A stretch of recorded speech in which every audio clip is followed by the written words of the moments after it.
गणेशाय नमः। श्री जानकी वल्लभाय नमः।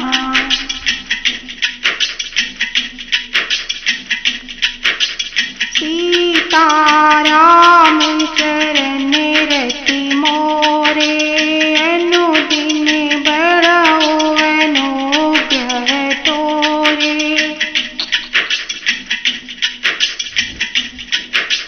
गए देव सब निज निज धामा, भूमि सहित मन कहो विश्रामा।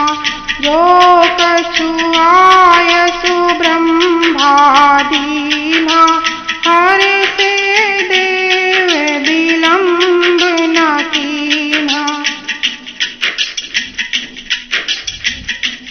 इस प्रकार भगवान के द्वारा वरदान दिए जाने पर सभी देवता अपने अपने लोक को चले गए। पृथ्वी सहित सबके मन को शांति मिली। ब्रह्मा जी ने जो कुछ आज्ञा दी उससे देवता बहुत प्रसन्न हुए। उन्होंने वैसा करने में देर नहीं की। बनचर देह धरी चिति माही, अतुलित बल प्रताप तिन्ह पाही। गिरि तरु नख आयुध सब वीरा, हरि मार्ग चितवहि मति धीरा। पृथ्वी पर उन्होंने बानर देह धारण की। उनमें अपार बल और प्रताप था। सभी शूरवीर थे। पर्वत, वृक्ष और नख ही उनके शस्त्र थे। वे धीर बुद्धि वाले बानर रूप देवता भगवान के आने की राह देखने लगे। गिरि कानन जहाँ तहाँ भरी पूरी, रहे निज निज अनेक रुचि रूरी। यह सब रुचिर चरित में भाषा, अब सो सुनहु जो बीच ही राखा। वे बानर पर्वतों और जंगलों में जहाँ तहाँ अपनी अपनी सुंदर सेना बनाकर भरपूर छा गए। यह सब सुंदर चरित्र मैंने कहा। अब वह चरित्र सुनो जिसे बीच ही में छोड़ दिया था। अवधपुरी रघुकुल मणि रावो, वेद विदित तेहि दशरथ नाओ। धर्म धुरंधर गुण निधि ज्ञानी, हृदय भगति मति सारंग पानी। अवधपुरी में रघुकुल शिरोमणि दशरथ नाम के राजा हुए, जिनका नाम वेदों में विख्यात है। वे धर्म धुरंधर, गुणों के भंडार और ज्ञानी थे। उनके हृदय में सारंग धनुष धारण करने वाले भगवान की भक्ति थी और उनकी बुद्धि भी उन्हीं में लगी रहती थी।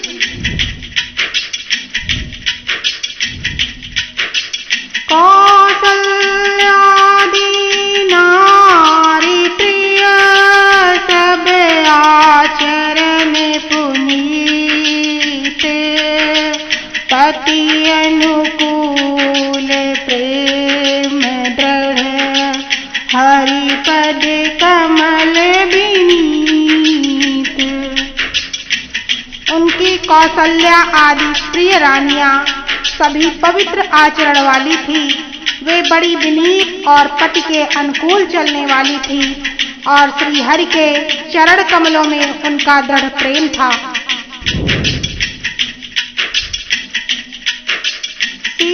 सीताराम चरण रति मोरे, अनुदिन बढ़ऊ अनुग्रह तोरे।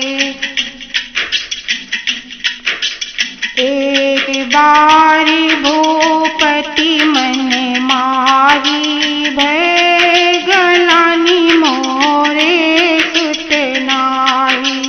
गुरु गृह गयो तुरत मही पाहि,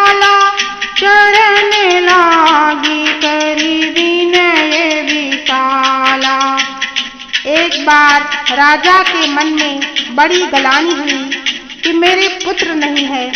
राजा तुरंत ही गुरु के घर गए और चरणों में प्रणाम कर बहुत विनय की।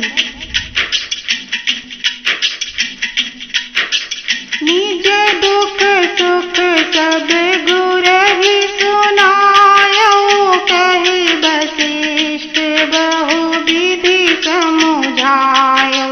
धरहु धीर होई हहि सुतचारी, त्रिभुवन विदित भगत भयहारी। राजा ने अपना सारा दुख सुख गुरु को सुनाया। गुरु वशिष्ठ जी ने उन्हें बहुत प्रकार से समझाया और कहा, धीरज धरो, तुम्हारे 4 पुत्र होंगे जो तीनों लोकों में प्रसिद्ध और भक्तों के भय को हरने वाले होंगे। श्रृंगी ऋषि वशिष्ठ बोलावा, पुत्र काम शुभ यज्ञ करावा। भगति सहित मुनि आहुति दीन्हे, प्रगटे अग्नि चरु कर लीन्हे। वशिष्ठ जी ने श्रृंगी ऋषि को बुलवाया और उनसे पुत्र कामेष्टि का शुभ यज्ञ कराया। मुनि के भक्ति सहित आहुतियां देने पर अग्निदेव अपने हाथ में हविष्यान्न खीर लिए हुए प्रकट हुए। जो वशिष्ठ कछु हृदय विचारा, सकल काजु भासिद्ध तुम्हारा। यह भी बाटी देहु नृप जाई, जथा जोग जेहि भाग बनाई। और दशरथ से बोले, वशिष्ठ जी ने हृदय में जो कुछ विचारा था, तुम्हारा वह सब काम सिद्ध हो गया। हे राजन, अब तुम जाकर इस हविष्यान्न पायस को जिसको जैसा उचित हो वैसा भाग बनाकर बांट दो।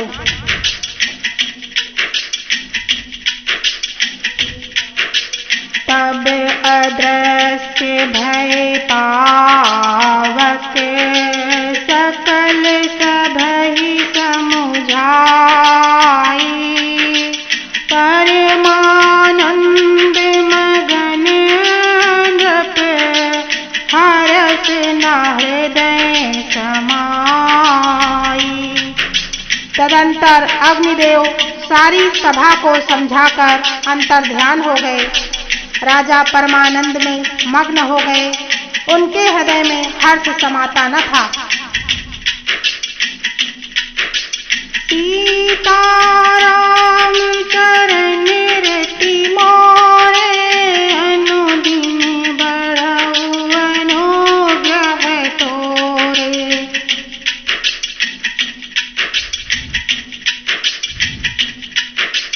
तबहि राय प्रिय नारी बोलाई, कौसल्यादि तहाँ चली आई। अर्ध भाग कौसल्य ही दीना, उभय भाग आधे करि कीन्हा। उसी समय राजा ने अपनी प्यारी पत्नियों को बुलाया। कौसल्या आदि सब रानियां वहां चली आई। राजा ने पायस का आधा भाग कौसल्या को दिया और शेष आधे में 2 भाग किए। कैकेयी कहनप सो दयऊ रहऊ, सो उभय भाग्य पुनि भयऊ। कौसल्या कैकेयी हाथ धरि, दीन सुमित्र ही मन प्रसन्न करी। वह उनमें से एक भाग राजा ने कैकेयी को दिया।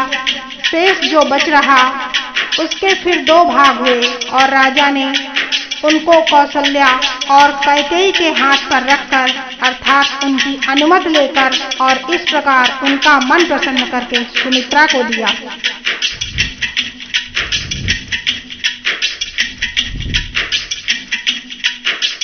एहि विधि गर्भ सहित सब नारी भई हृदय हर्षित सुख भारी। जादिन ते हरि घर भई आए सकल लोक सुख संपत्ति छाए। इस प्रकार सब स्त्रियां गर्भवती हुई।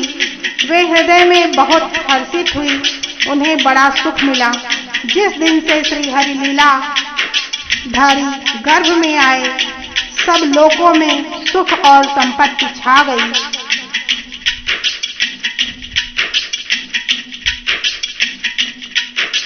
मंदिर मह सब राजही रानी शोभाशील तेज की खानी। सुख जुत कछुक काल चली गयौ जेहि प्रभु प्रकट सो अवसर भयौ। शोभाशील और तेज की खान बनी हुई सब रानियां महल में सुशोभित हुई। इस प्रकार कुछ समय सुखपूर्वक बीता और वह अवसर आ गया जिसमें प्रभु को प्रकट होना था।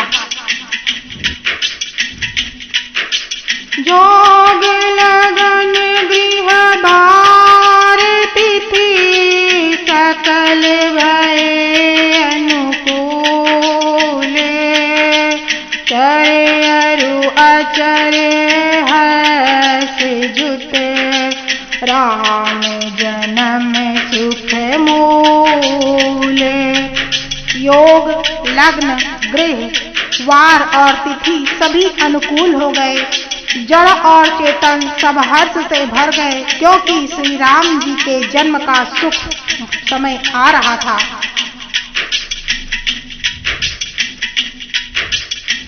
तो नवमी तिथि मधुमास पुनीता शुक्ल पक्ष अभिजित हरि प्रीता। मध्य दिवस अति शीत न घामा पावन काल लोक विश्रामा। पवित्र चैत्र का महीना था। नवमी तिथि थी, शुक्ल पक्ष और भगवान का प्रिय अभिजीत मुहूर्त था। दोपहर का समय था। न बहुत सर्दी थी न धूप गर्मी थी। वह पवित्र समय सब लोगों को शांति देने वाला था। शीतल मंद सुरभि बहबाओ हर्षित सुर संतन मन चाओ। बन कुसुमित गिरि गण मनियारा प्रवहि सकल सरितामृत धारा। शीतल मंद और सुगंधित पवन बह रही थी। देवता हर्षित थे। संतों के मन में बड़ा चाव था। वन फूले हुए थे। पर्वतों के समूह मणियों से जगमगा रहे थे। सारी नदियां अमृत की धारा बहा रही थी। तो अवसर बिरंची जब जाना चले सकल सुर साजी विमाना। गगन विमल संकुल सुर जूथा गावहि गुण गंधर्व बरूथा। जब ब्रह्मा जी ने वह भगवान के प्रकट होने का अवसर जाना, तब उनके समेत सारे देवता विमान सजा सजा कर चले। निर्मल आकाश देवताओं के समूह से भर गया। गंधर्वों के दल गुणों का गान करने लगे। बरसहि सुमन सुअंजुलि साजी गह गही गगन दुंदुभि बाजी। स्तुति करहि नाग मुनि देवा बहु विधि वही निज निज सेवा। और सुंदर अंजलियों में सजा सजा कर पुष्प बरसाने लगे। आकाश में घमासान नगाड़े बजने लगे। नाग मुनि और देवता स्तुति करने लगे और बहुत प्रकार से अपनी अपनी सेवा उपहार भेंट करने लगे।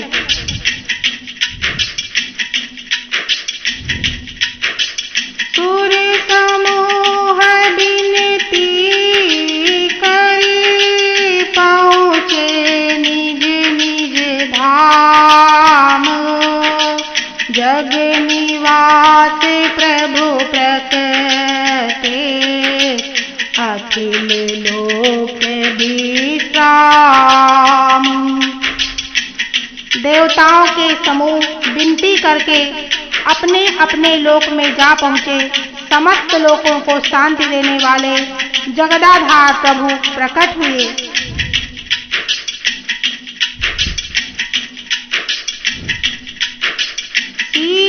सीताराम चरण रति मोरे अनुदिन बढ़ऊ अनुग्रह तोरे।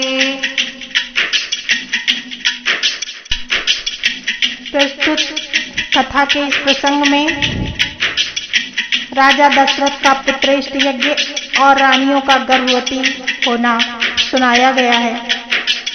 इसी प्रकार आगे की कथा सुनने के लिए आप लोगों से निवेदन है कि इस चैनल को लाइक, शेयर और सब्सक्राइब करें तथा इसके आगे भगवान रामचंद्र की स्तुति होगी। श्री रामचंद्राय नमः।